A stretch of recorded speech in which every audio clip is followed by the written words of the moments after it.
Sarah Bertsinger is next. Hi, my name is Sarah Bertsinger, and I've come to speak in opposition to SF 538. As you know, this country is a constitutional republic made up of individuals and sovereign states, meaning that we, the people, elect leaders who govern within the confines of our Constitution. The Constitution was drafted not to limit people, but government. In their wisdom, our founders knew ultimate power ultimately corrupted, which is why every effort was made to localize and limit government for better transparency and accountability. Again, as you know, in the Electoral College system, each individual state combines the number of US senators and representatives to get their total electoral vote. In Minnesota, we get 10.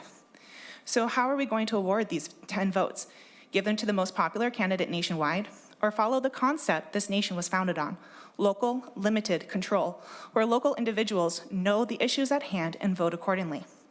If we were truly to follow our nation's founding concept, each congressional district would award their vote to whichever candidate won in said district, and only the 2 Senate votes would go to the state popular vote. Instead of promoting our local voice to be heard, this national public vote runs in the exact opposite direction.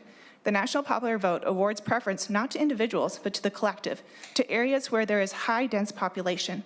This bill would disfranchise much of our country in preference to high populated states. We have 10 votes, and we need you to protect our voice and our statehood. As a child, I had the opportunity to grow up in a number of West African countries, mostly in Cameroon. I loved living out in the bush. The people are amazing, hardworking, and resourceful. Community was everything, because it's all we had. All too often, the governments in and around where I lived put the preference of the populated cities above the needs of those living out in the bush. The people I lived among were forgotten by their government because there was no representation provided. The popular over the minority is what I witnessed. This is why I value our country, our state, and our Constitution so much. America was founded on hearing the voice of the people across the state and the country. America was founded on localized governance. What I find disturbing is this push to centralize government and elections. The National Popular Vote movement does not give fair or equal representation to America as a whole, but rather centralizes voice and power to will of those living in a few megacities. The interests and needs of most of America will be ignored, including Minnesota.